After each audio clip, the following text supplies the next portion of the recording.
الرحمن الرحيم إن أولياءه إلا المتقون القرآن কোরআন শিখ হলো 30 পারা। কত পারা বললাম? 30 পারা। আম্মা জানরা বোনরা ভালো করে বুঝে, কোরআন শিখ হলো 30 পারা। যে কোরআন শিখকে দেখা ইবাদত, যে কোরআন শিখকে চুমু দেওয়া ইবাদত, যে কোরআন প্রত্যেকটা বাড়িতে থাকে, যে কোরআনকে বেশিরভাগ মহিলারা পড়াশোনা করে, ছেলেরা খুব কম পড়তেই জানে না। আল্লাহ রাব্বুল আলামিন ওই কোরআন শরীফের মধ্যে লিখে দিয়েছেন বিসমিল্লাহির রহমানির রহিম ইন আউলিয়াহু ইল্লাল মুত্তাকুন। জোরে বলুন আল্লাহু আকবার। আল্লাহু আকবার। আল্লাহ বলতেছেন এই জিবরাইল আলাইহিস সালাম নাম হলো প্রত্যেকটা ফেরেশতার হেডমাস্টার। কি নাম হলো? জিবরাইল। তিনার আসল নাম কি? রুহুল আমিন। বুঝলেন ভাই? কি নাম? রুহুল আমিন। মুখস্থ রাখতে হবে। তিনার নাম হলো রুহুল আমিন। আল্লাহ রাব্বুল আমিন বলেন, হে রুহুল আমিন, আমার বিশ্ব নবী পয়গম্বর আযম সাল্লাল্লাহু তাআলা সাল্লামকে বলে দাও, নবী গণকে এলান করে দে, প্রচার করে দে, নবী মুস্তাফা সাল্লাল্লাহু তাআলা আলাইহি ওয়াসাল্লামের দরবারে যখন হযরতে জিবরাইল আলাইহিস সালাম আসেন, আসার পর বলতেছেন নবী মুস্তাফাকে বিসমিল্লাহির রহমানির রহিম ইন আউলিয়াহু ইল্লাল মুত্তাকুন। অবশ্যই আল্লাহর ওলি তারা হবে যারা মুত্তাকি হবে, পরেজগার হবে, দিনদার হবে, ঈমানদার হবে। পীর সে ওই ব্যক্তি হবে যাকে তাকে পীর বলা চলবে না। যদি কোনো পীর কোন অন্য মহিলার কাছ থেকে হাত পা কিংবা মাথা যদি টিপে নেয়, সেবা যদি করিয়ে নেয়, তাকে পীর বলা যাবে না। আর হাতে মুরিদ হওয়া হারাম হয়ে যাবে বেরাদারা। যেহেতু মায়েরা পর্দার জান্নাতি মা, জান্নাতি মা আজকে জান্নাতে বাগানে বসে বলতেছি, আল্লাহ রাব্বুল আলামিন বলে দিয়েছেন, ওগো আমার নবী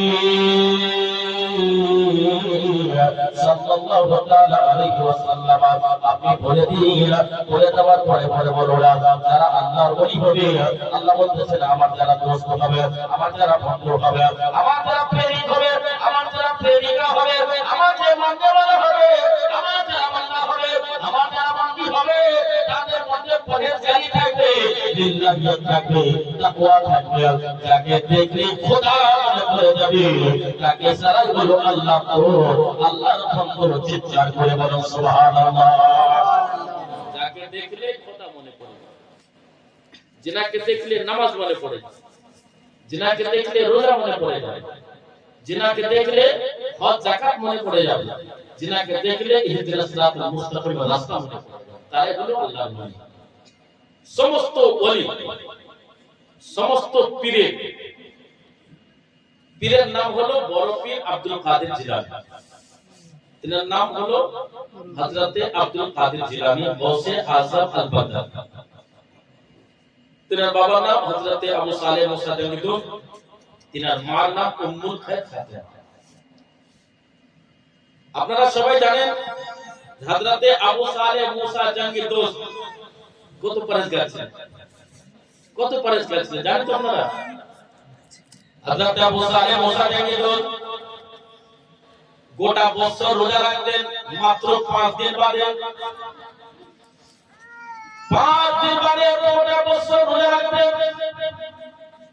সব সময় রোজার হালাতে থাকেন, রোজার হালাতে থাকেন, ইবাদত করেন, সুবহানাল্লাহ, নামাজ আদায় করেন, নফল আদায় করেন। একদিন সুবহানাল্লাহ এমন টাইম হয়েছে, রোজা খোলার টাইম, ইফতারি টাইম, মাঠের মধ্যে চলে গেছে, মুয়াজ্জিন আযান দিয়ে দিল, আযান দিয়ে দিল, টাইম হয়ে গেল বেরাদা। রোজা ইফতারি করার জন্য নদীর ধারে গেলেন। কোথায় গেলেন? নদীর ধারে। নদীর ধারে পানি পান করার জন্য রেডি হয়েছেন, দেখতে পেলেন একটি আপেল ভেসে চলে আসছে। আপেল ভেসে চলে আসছে নদীতে। অনেক কিছু নদীতে ভাসে কি ভাসে না? আপেল গোস পাকের বড় গোস পাকের বাপ আব্দুল কাদের জিলানী রাদিয়াল্লাহু তাআলা আনহু পানি পান করতে যে রোজা ইফতারি করতে যে আপেলটাও খেয়ে নিলেন। খাবার পর তিনি দিলের মধ্যে তিনি রাস্তার মধ্যে আওয়াজ দিতে লাগলো, ভিতর থেকে আওয়াজ আসছে। আপনি যদি চুরি করেন আপনার দিল বলবে চুরি করা পাপ। মুফতি সাহেব পরে বলবে, মাওলানা পরে বলবে, আপনি যদি হারাম কাজ করেন আপনার অন্তর আগে বাধা দেবে, এটা হচ্ছে ভালো, এটা হচ্ছে খারাপ। এক নম্বর আপনার এই তিন কথা বলবে, তারপরে ফাতোয়া প্রায় করে হবে। হযরত আবু সালেহ মুসা জাঙ্গি দোস্ত রাহমাতুল্লাহ আলাইহি পানি পান করার পর আপেলটা খেয়ে নিলেন। অন্তর থেকে আওয়াজ আসতে লাগলো, আবু সালেহ তুমি আপেলটা খেয়েছো, কার পারমিশন তুমি নিয়েছিলে, কার অনুমতি নিয়েছো, কার ইজাজত নিয়েছো? একবার তুমি জিজ্ঞাসা করলে না, একবার তুমি জিজ্ঞাসা করলে না আপেলটা কার ছিল, কোন গাছের ছিল, কোন জায়গাটার ছিল, তুমি একবার জিজ্ঞাসা মনে করলে না। একবার বাবু আবু সালেহ মুসা জাঙ্গি দোস্ত তোমার সমস্ত ইবাদত বাতিল হয়ে যাবে। আসল ময়দানে এক নম্বর তোমার নামাজের পরে পরে তোমাকে ওই আপেল খেয়েছো বিনা অনুমতিতে, তার হিসাব দেওয়া লাগবে তোমাকে। একবার জোরে বলো সুবহানাল্লাহ। থরথর করে কাঁপতে লাগলো কে? বড় পীরের গোস পাকের বাপ কাঁপতে লাগলো থরথর করে। আল্লাহ, বিনা অনুমতিতে আপেল তো ভেসে যাচ্ছে, গাছওয়ালাও নাই, গাছের খোঁজ খবর নেই, ভেসে যাওয়া জিনিস আমি খেয়েছি, তাতে আমার দোষ? যদি ভেসে যাওয়া আপেল যদি খায়, এদিকে ধ্যান দেবেন, ধ্যান না দিলে বক্তব্য বুঝতে পারবেন, বক্তব্য বোঝা খুব মুশকিল হবে। আমার ওয়াজ, আমি যে ওয়াজ করি সমাজকে নিয়ে চলি, ওয়াজের জন্য সমাজ, হুজুর সাহেব খুব মহব্বত ভালোবাসা নিয়ে এই প্রোগ্রামটা করেছে। কাল থেকে যেন বাবন টাকার কোন মায়েরা ছেলেরা একাত্তর যেন বুঝতে শিখে। আপনারা তো জ্ঞানীগুলি লোক আছেনি, তারপরে বলবো আপনারা না জেনে না শুনে আপেলটা খেলে আল্লাহ ভয় দিলে ঢুকে গেল, থরথর করে কাঁপতে লাগলো। না জানে মারাত্মক ভুল হয়ে গেল। আমাদের কত হিসাব হবে, বিয়ে বাড়িতে পাল্টি পাল্টি গোশ চুরি হয়ে যায়, হয় না? বিয়ে বাড়িতে গোশ চুরি হয়, বিয়ে বাড়িতে চপ্পল চুরি হয়, বিয়ে বাড়িতে পয়সা চুরি হয়, বিয়ে বাড়িতে সোনা চুরি হয়, মসজিদে চপ্পল চুরি হয়, ধানের পিছল মাঠে চুরি হয়, ভুট্টা লাগলে ভুট্টা কেউ পেরে নিল, সব বদলিত হবে। আমাদের হিসাব কত হবে? আবু সালেহ মুসা জাঙ্গি দোস্ত রাহমাতুল্লাহ আলাইহি পানিতে আপেল ভেসে আসছিল, পানি খাবার পায় করে সঙ্গে সঙ্গে আপেলটা খেয়ে ভিতর থেকে আওয়াজ আসতে লাগলো, বাবু আবু সালেহ মুসা জাঙ্গি দোস্ত আপেল কাছে যতক্ষণ পর্যন্ত তুমি ক্ষমা চাইবে না, আল্লাহ তোমার কোনো ইবাদত কবুল করবে না। ভয়ে থরথর করতে লাগলো, আপেল ওয়ালা মালিক কোথায় পাবো, সেবের মালিক কোথায় পাবো, আপেলের মালিকের দোকান কোথায় পাবো, দোকান কোথায় পাবো, চিন্তায় চিন্তিত হয়ে গেল। মুসলমান বাবুটাকে আমার বাজারেরা পড়তে আলে মা ভররা মন্দির শোনো না, বিনা অনুমতিতে বিনা জিজ্ঞাসা করে তুই আপেল খেয়ে নিয়ে নদীতে ভেসে যাওয়া আপেল, পানিতে ভেসে যাওয়া আপেল, তার সাথে আল্লাহ প্রত্যেক বলতেছে আবু সালেহ মুসা জাঙ্গি দোস্ত যতক্ষণ পর্যন্ত গাছওয়ালার কাছে ক্ষমা চাইবে না, আমি আল্লাহ তোমায় মাফ করব না। জোরে বলো সুবহানাল্লাহ। আপেল তো ভেসে যাচ্ছিল, আমি থাকলে আমিও খেয়ে নেব, খাবো কি খাবো না? বেচারা থরথর করে হাঁটতে শুরু করলো নদীর ধারে ধারে। দেখেন মা, কোথায় চুরি হয়, কত চুরি হয়, চুরিটা দেখেন। এই জীবনীটা চলবে, আমি যে সাবজেক্ট দিয়েছি এই সাবজেক্ট উপর ভালো। আর আমি এই বামনটাকে প্রথম বলছি, 3বার আসা হয়েছে, এটা 4বার, 3 1 4 5বার হবে, 3 2 5 6বার হবে। 2বার এসেছে আপনার মসজিদে আর 3বার মাদ্রাসা, আর এটা 5 6 বার। 6 বার কার ওয়াজের মধ্যে এই ঘটনাটা আমি বলিনি কোনোদিন। ডায়রি আমি সার্চ করলাম, যে স্যার ফোন করে দেখলাম ডায়রিটা, এই ওয়াজটা করা হয়। ওয়াজ আপনারা ভুলে যেতে পারেন, কিন্তু আমি বলি বিনা অনুমতিতে আপেল ভেসে যাচ্ছে, খেয়ে নিল, বললো ক্ষমা চাও। হযরত আবু সালেহ মুসা জানি দোস্ত রাহমাতুল্লাহ আলাইহি আল্লাহর ভয়ে আমরা ডরে ক্ষমা চাইবার জন্য নদীর ধারে ধারে চলতে আরম্ভ করলেন। এক বছর, 2 বছর, 1 বছর নয়, 2 বছর নয়, 12 বছর ধরে নদীর ধারে ধারে হাঁটতে চলে যাচ্ছিলাম। দেখতে পেলে একটি গাছ আছে নদীর ধারে, আপেলের ডালটা কিন্তু সুবহানাল্লাহ কোথায় আছে? আপেলের ডাল নদীর দিকে দিয়ে ভেসে নদীর দিকে ঢুকে আছে। ব্রাদার, আপেলটা দেখলে দেখার পর মনে মনে চিন্তা করলে মনে হয় যত সম্ভব এই গাছের আপেল হতে পারে। ব্রাদার, গাছওয়ালাকে খুশ করলো কে? আপেলটা ভেসে যাচ্ছিল, খেয়ে নিল, গায়েব থেকে একটা আওয়াজ আসলো, আজকে এই আপেল তো খেয়েছি। কার খেয়েছি? বিনা অনুমতি খেলি কেন? হিসাব লাগবে, দিতে পারবে তুমি? ভয় ঢুকে গেল, ক্ষমা চাইতে গেল। তো কত দূর হাঁটলো? 12 বছর। কত বছর বললাম? 12 বছর হেঁটে যাচ্ছে। আর ওনারা কত রকম যে চুরি করে, সাইকেল চুরি, টোটো চুরি, মোবাইল চুরি, আর টাকা চুরি, মায়েদের পাস চুরি, বিভিন্ন রকমের চুরি, ক্লিপ চুরি, টিকলি চুরি, লিপস্টিক চুরি হয়ে যায়, বিভিন্ন রকম জিনিস চুরি হয়ে যায়। হ্যাঁ, চুরি হয়ে যায় বিনা অনুমতিতে। হযরত বরফের আব্দুল কাদের জিলানীর আব্বা আবু সালেহ মুসা জাঙ্গি দোস্ত আপেলওয়ালার মালিককে খোঁজ করলো। মালিক বের হলো, বাবা বাড়ি বলো কোথায় তোমার? বলল, হুজুর আমার বাড়ি হচ্ছে ইরান দেশ, আমার নাম হচ্ছে মুসা। বলে, বাবা কোথায় এসেছো, কিসের জন্য এসেছো? বলল, হুজুর আমি 12 মাস রোজা রাখি, বছরে 5 দিন রোজা রাখি না, যেহেতু ঈদের নামাজ রোজা রাখা হারাম। বছরে 5 দিন রোজা রাখা হারাম। অন্য মাসে আপনি রোজা রাখতে পারবেন ব্রাদার, কিন্তু বছরে 5 দিন রোজা রাখতে পারবেন না। আল্লাহর বান্দা বলতেছে, কেন কিসের জন্য আমার কাছে এসেছো? বলে, হুজুর গো জানেন কি, আমি ইফতারি করার জন্য পানির ধারে গিয়েছিলাম, নদীর ধারে গিয়েছিলাম। একটি ইফতারি টাইমে একটি আপেল ভেসে যাচ্ছিল, ওই আপেলটা আমি খেয়ে নিয়েছি। খাওয়ার জন্য আমার ভয় ধরে নিয়েছে, আমার মন ভালো লাগে না, আমার টেনশন ধীরে ধীরে বেড়ে যাচ্ছে, মনে হয় আল্লাহ নারাজ হয়ে যাবে। এমন একটি আওয়াজ আসে, যতক্ষণ পর্যন্ত তুমি আপেলওয়ালার কাছে, গাছওয়ালার মালিকের কাছে ক্ষমা চাইবে না, আমি আল্লাহ তোমায় ক্ষমা করব না। হুজুর তাই জন্য আপনার কাছে আমি আসছি। তাহলে আজ থেকে আমাদের কি নিয়ত করতে হবে? চুরি বন্ধ করতে হবে, নাকি? কি বন্ধ করতে হবে? চুরি। কি বন্ধ করব? চুরি।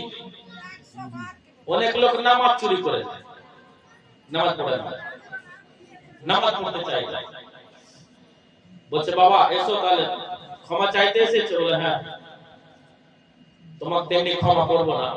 দেখলে ভেতরে তো হীরা আছে, দেখলে এর ভিতরে তো লাল ভরা আছে, এর ভিতরে ঈমান আছে। আপেল ভেসে যে যদি 12 বছর হাইতে যায় ক্ষমা চাইতে, তাহলে না জানে কত বড় আল্লাহ বান্দাই আছে। বলছে, বাবা শোনো, এমনি ক্ষমা হবে না। বলে, কি করতে হবে? বলে, 12 বছর ধরে আমার এই বাগানে রাখালের কাজ করতে হবে, পানি দিতে হবে, সিঁচাই করতে হবে, ডিউটি করতে হবে, তবে মাফ হবে। বলে, হুজুর তারপরে মাফ হবে তো? বলে, হ্যাঁ হবে। 12 বছর হাঁটলো আপেলের গাছ খোঁজার জন্য, 12 বছর ধরে বাগানে পানি দিতে আরম্ভ করলো। আপেলের বাগানে, খেজুরের বাগানে পানি সিঁচাই করতে থাকে। আল্লাহকে আল্লাহ করতে থাকে, নামাজ আদায় করতে থাকে। নামাজ আদায় করার পরে পরে বাগানে সিঁচাই করে, জিকির আজকার করে। ব্রাদার 12 বছর পর বলতেছে হযরত আবু সালেহ মুসা জাঙ্গি দোস্ত রাহমাতুল্লাহ আলাইহি, বলে, হুজুর এবার 12 বছর হয়ে গেল, আমাকে ছেড়ে দেন, maaf করে দেন। বলছে, এখনো maaf হবে না। কি বললো? এখনো maaf হবে না। বলছে, হুজুর আর কত শাস্তি দেবেন?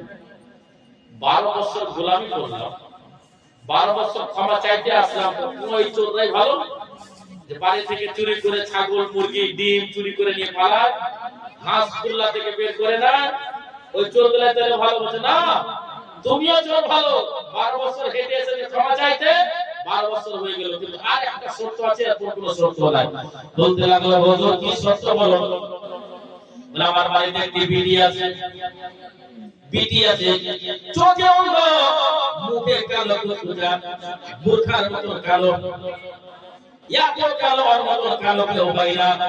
আমার একটি বিটি আছে, চোখে অন্ধ, চোখে বোবা চেহারা হচ্ছে কালো পথে আমাদের উলা আই হ্যান্ডিক্যাপ যতক্ষণ পর্যন্ত তুমি তাকে বিয়ে করবে না আমি তুই আপেল ভেজে দেওয়া খাওয়া ক্ষমা করব না চিৎকার করে বলবো মারহাবা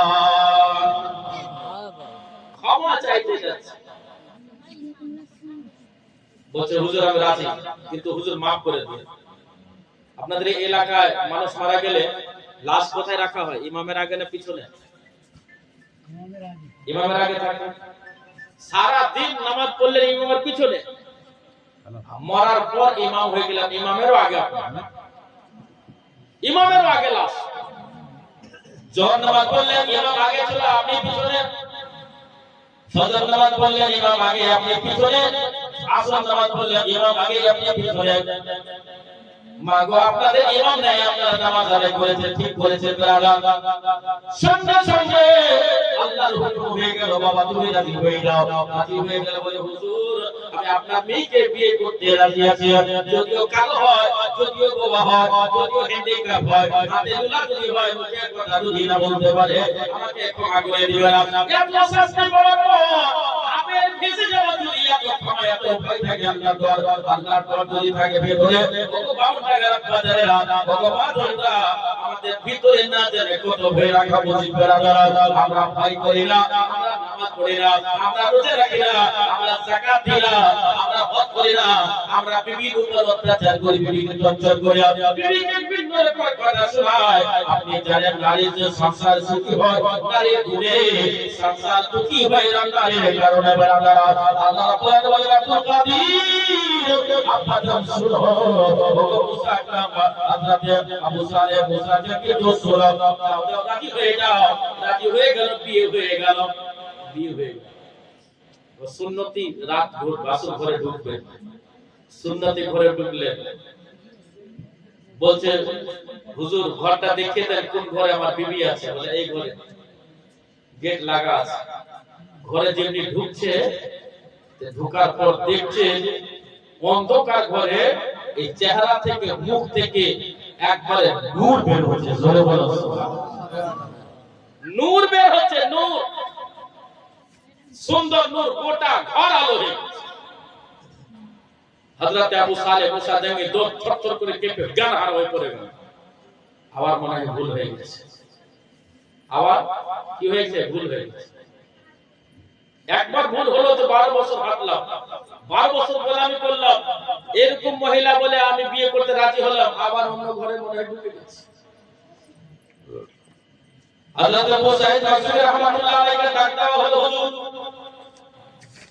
মনে হয় আমার ভুল হয়ে গেছে মাফ করে দিবেন আপনি যেটা বলেছেন সেটা নয় আপনার বিটির ব্যাপারে বলেছিলেন আমার বিটি চোখে অন্ধ কিন্তু অন্ধ দেখতে পেলাম না বলেছেন বাবা দেখতে পেলাম না আমি যেমনি ঘরে প্রবেশ করলাম বিবি আমার সালাম দিল আপনি একজন মহিলা আমাকে সালাম দিল আসসালামু আলাইকুম আপনাদের এলাকার মহিলা সালাম দেয় স্বামীকে সালাম দেয় গো দেয় না খুব কম দেয় হ্যাঁ আমি জানি এখানকার মেয়েরা সালাম দেয় দিবে বা কি সালাম তার ফ্রিতে আছে না সালাম দিলে তো আপনাকে টাকা খরচা করতে হবে ঈদের দিন বকরিদের দিন ছেলে মেয়ে সবকে টাকা দেন দেন কি দেন না দেন জামাই আসলে জামাইকে দেন পিটিক দেন নাতিকে দেন পোতাকে দেন মৌলবীকে দেন দেন কিনা টাকা সালাম করলে টাকা দেন আমাদের বিহারে আছে যাকে তাকে নয় নিজের মধ্যে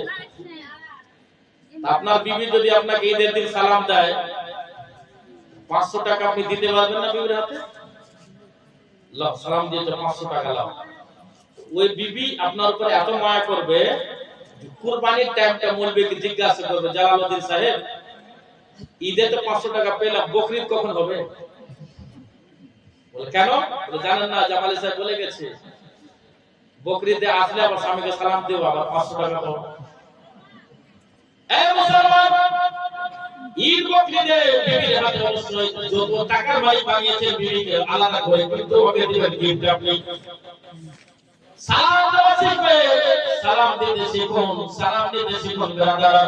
বলছে ও বাবা শোনো, এ মুসা জেগে তো আমি বলেছিলাম আমার পিঠি হচ্ছে কালো, আমার পিঠি চোখে দেখতে পাই না, আমার পিঠি হচ্ছে মুখে বোমা, কথা বলতে পারে না, আমার পিঠি হচ্ছে হাতে লুলা, সুবহানাল্লাহ, হাতে লুলা, পায়ে হ্যান্ডিক্যাপ, সুবহানাল্লাহ। কেন বলেছিলাম বাবা এই জন্য ছবি হলো আমার ভিডিও যে করে তুলে গিয়েছিলাম, ওই ঘরটা হচ্ছে আমার ভিডিওর ঘর, আর সঙ্গে তোমার আমি বিয়ে দিয়েছি। বলে হুজুর আপনি যাহা কিছু বলেছিলেন সব হচ্ছে বিপরীত হয়ে গেল, আপনি যেটা বলেছিলেন সম্পূর্ণ বিপরীত হয়ে গেল। বলে কি করে? বলে হুজুর আমি ঘরে ঢুকলাম, ঢুকার পরে দাঁড়িয়ে গেল, আমাকে দেখে বলছে আসসালামু আলাইকুম, আসসালামু আলাইকুম হুজুর। আহা সুবহানাল্লাহ।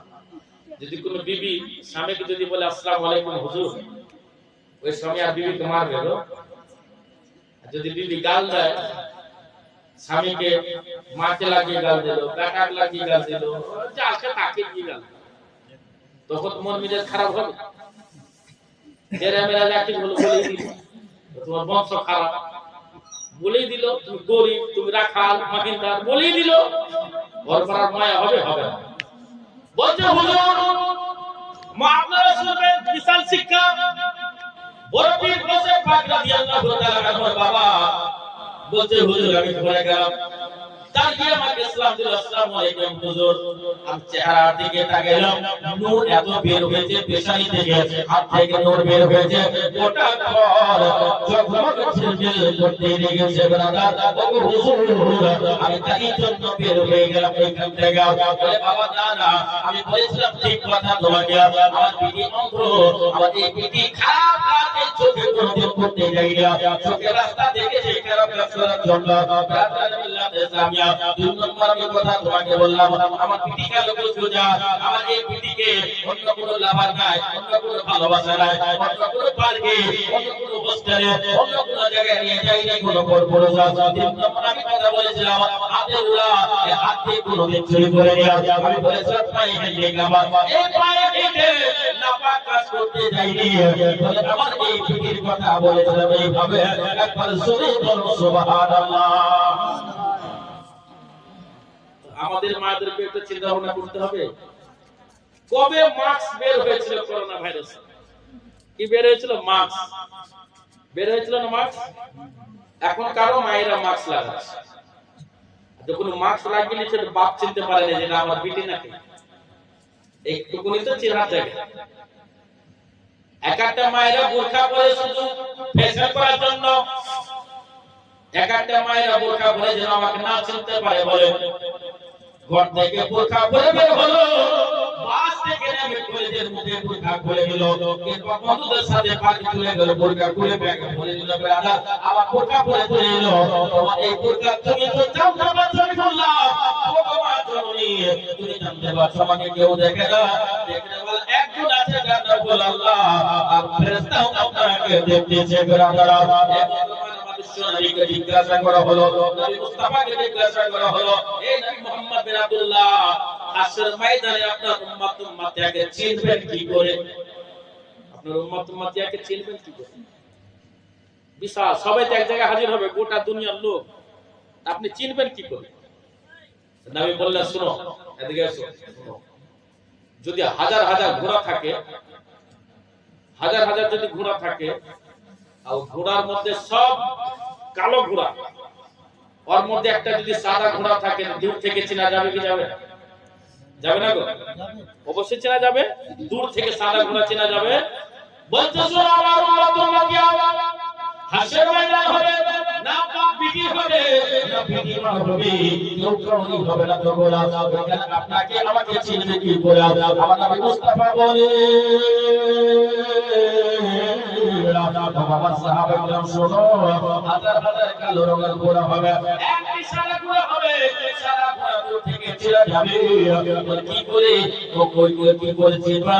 বলে যারা আমার উম্মতকে হবে, পাঁচ ওয়াক্ত নামাজ আদায় করবে, তার কপাল থেকে সাদা নূর বের হবে, তার থেকে সাদা নূর বের হবে, নূর থেকে সাদা নূর বের হবে। আর এত সুন্দর মসজিদ করেছে, মসজিদে যদি পেট না ভরে গোটা গ্রামের লোক দায়ী হয়ে যাবে না, মসজিদে পেট ভরতে হবে। আমি জমিল জামালি আসলাম, সুন্দর একটা নাস্তার ব্যবস্থা করা হলো, খাদ্যের খাবারের ব্যবস্থা করা হলো। যদি আপনি আপনার মনের মতো যদি না দিতেন, আমাকে যদি মনের মতো না দিতেন, আমার মনটা খারাপ করতো। আল্লাহর ঘর এত বড় করে হয়েছে, এই ঘরকে যদি পেট না ভরে, আল্লাহ আপনার পেট ভরবে না, রুটি রুটির বরকত কমে যাবে আস্তে আস্তে আস্তে। তার জন্য বলা হয়েছে আপনারা নামাজ আদায় করো। সুন্নি জামাতের মহিলাদের যদি অনুমতি হতো, তাহলে এই সুন্নি জামাতের মহিলারা মসজিদে ভর্তি করে দিত নামাজ পড়ে। কিন্তু এ মুসলমান, আমরা কখন নামাজ আদায় করব? সুবহানাল্লাহ। আমার অতীত সাহেব নাতি নামে বলছিলেন, রবিউল সাহেব, হুজুর আমাদের সুন্নি জামাতে নামাজ কম। বলে ঠিক কথা, নামাজ কম। মৌলবীকে দিয়ে দোয়া করিলে হবে? নিজেও দোয়া করতে হবে। সুন্নি জামাতের নামাজ কম কেন? মেয়ে ছেলেরা সব নামাজ পড়ে, বেশিরভাগ মায়েরা নামাজ পড়ে, কুরআন তেলাওয়াত করে, ইসলামিক শিক্ষা আছে, অন্যান্য শিক্ষাও আছে। আর আমাদের ছেলেদেরকে যখন বলছে সিগনেচার করো কিংবা সহি করো, আঙ্গুঠা বাড়িয়ে দিচ্ছে। আর মায়েদেরকে দেন কলম নিয়ে, কলম নিয়ে সিগনেচার করে। আর ছেলেরা বুড়া আঙ্গুল বাড়িয়ে দিচ্ছে। কতদিন বুড়া আঙ্গুল বাড়াবে? আল্লাহ বলেছেন তালিবুল ইলমি ফরিদাতুন আলা কুল্লি মুসলিমিন ওয়াল মুসলিমা। ইলম শিক্ষা প্রত্যেক মুসলমানের উপর ফরজ আছে। আগে ইসলামিক শিক্ষা শিক্ষিত করতে হবে, তারপর অন্যান্য শিক্ষা শিক্ষিত করা। এই গ্রামের সুবহানাল্লাহ অনেক মহিলারা শিক্ষিত আছে, এই বাড়িরও অনেক মায়েরা শিক্ষিত আছে, অনেক ছেলেরা শিক্ষিত আছে। আমি খুব খুশি হলাম, আনন্দ পেলাম। এত শিক্ষার মূল্য আল্লাহ রাব্বুল আলামিন বলে দিয়েছেন, বিসমিল্লাহির রহমানির রহিম। কুল হাল ইয়াস্তাওই আল্লাযীনা ইয়ালামুনা ওয়াল্লাযীনা লা ইয়ালামুনা। একবার চিৎকার করে বলুন আল্লাহু আকবার। আল্লাহ বলেছেন কোরআনে শিক্ষার কথা, কুল নবীগণকে বলে দেন, হাল ইয়াস্তাওই আল্লাযীনা ইয়ালামুনা, যারা বিদ্যা অর্জন করেছে তারা, যারা বিদ্যা অর্জন করতে পারে নাই তারা পৃথিবীর সমান হবে কোনদিন সমান না। যারা বিদ্যা অর্জন করতে পারে নাই, যারা বিদ্যা অর্জন করতে পেরেছে, তার বুদ্ধিটা আলাদা হবে, তার দিমাগ আলাদা হবে, তার সামাজিক জ্ঞান আলাদা হবে। সে ঝগড়া করার আগে 10 বার ভাববে। যাদের বিদ্যা নাই, লাঠি তুলবে, মেরে দেবে কান সাথে। বিদ্যাওয়ালা ভাববে যে মারবো কে কানে, মরবে না, বাঁচবে না, থানা যেতে মানে কি করতে হবে, ভাবার আগে মারবে। যার বিদ্যা কম, থপ্পরে লপ্পরে জুতাতে চপ্পরে যাতে পারবে তাতে পিঠে দেবে, পরে যা হবে দেখা যাবে। বিদ্যাওয়ালা সামাজিক জ্ঞান ঘাট উঠাবার আগে ভাববে কোথায় যাচ্ছে বেড়াবে। হযরতে বড় পীর বসে পাকের মা উম্মুল খায়র ফাতেমা ঘরে গেলেন। যাওয়ার পর স্বামীর সঙ্গে দেখা, আসসালামু আলাইকুম, মাথা নত করে দাঁড়িয়ে গেলেন। দাঁড়িয়ে যাওয়ার পর, আর আমাদের ছেলে পেলের বিয়ে হচ্ছে, বাসর ঘরে যাচ্ছে, তো যাওয়ার আগে একটু মুচকি মুচকি হাসছে। কি দিবি শুরু করব, কথাটা শুরু হবে কি দেব ওটাও জানে। বাসর ঘরে যাবে, বিয়ে করেছো, ডান্স করেছো, আজকাল তো স্বামী স্ত্রী যার বিয়ে সে আর যাকে বিয়ে করতে যাচ্ছে সেই, দুইজনে ডান্স লাগিয়ে দেয়, ভিডিও ক্যামেরা হচ্ছে, এরকম দেখতে পাওয়া যায়। তো কথা যে শুরু করবে কি করে, ইও হাসছে ও হাসছে, শেষে মুখ ওইদিকে, স্বামী এই বিছানায়, ঘরটা সাজা গোজা হয় না মনে হয়, ওইদিকে মুখ করে স্বামীটা বসলো, বিবি আপনার চুপচাপ ঘুমটাকে টেনে বসে থাকলো। কতক্ষণ বসবে, তোমরা বলে কিছু খাবা, এই খাবা দিয়ে শুরু করলো। স্বামী জিজ্ঞাসা করছে বিবিকে, নতুন বিবিকে, কিছু খাবা? ওই টাইমে কি খাবে ও? আসলে বিবি মা ফাতিমা রাদিয়াল্লাহু তাআলা আনহার বিবাহ হলো হযরত আলী রাদিয়াল্লাহু তাআলা আনহু। সুবহানাল্লাহ বলতেছে, নবী ফাতিমা তোমার ঘরে যখন প্রবেশ করলাম তুমি খাড়া হয়ে গেলে, খাড়া হয়ে যাওয়ার পর সালাম দিলে, সালাম দেওয়ার পর স্বামীর হাতে চুমু দিয়েছে। জোরে বলো সুবহানাল্লাহ। কথা স্টার্টিং হবে সালাম দিয়ে। আল্লাহ রাব্বুল আলামিন বিশ্বনবীকে বলেন, নবী গো আপনি এলান করেছেন, প্রচার করে দেন, যারা প্রথমে সালাম দেবে তার 10টা নেকি বেশি হয়ে যাবে, 10টা সম্মান বেশি হয়ে যাবে, 10 লক্ষ টাকার আয় হয়ে যাবে, 10 নম্বর বৃত্তি বুদ্ধা বুদ্ধি হয়ে যাবে। বলে আমরা সালাম দিতে ভয় করে, আমরা সালাম দিতে শিখলাম না। আমরা ছোট ছোট বাচ্চাকে টাটা বাই বাই শেখাই, কিন্তু ওই বাচ্চাকে যদি সালাম দেওয়া যদি শিখিয়ে দিতে, ওই বাচ্চা আপনাকে সালাম দিত, আপনার পরিবারকে সালাম দিত, মৌলানাকে দেখলে সালাম দিত, ইমামকে দেখলে সালাম দিত, বয়স্ক ব্যক্তিকে সম্মান করতে পারে না। ওইটা না শিখে আমরা টাটা বাই বাই করে শেখাতে আরম্ভ করে দিয়েছি। আল্লাহ নবী সাল্লাল্লাহু আলাইহি ওয়াসাল্লাম বলে দিয়েছে, আমার বান্দা আমার উম্মতের মধ্যে আবু সালেহ মুসা থেকে তো স্বামী স্ত্রী কথাবার্তা আরম্ভ হবে সালাম দিয়ে। দুটো শিক্ষা হলো, 1 নম্বর চুরি করবেন না।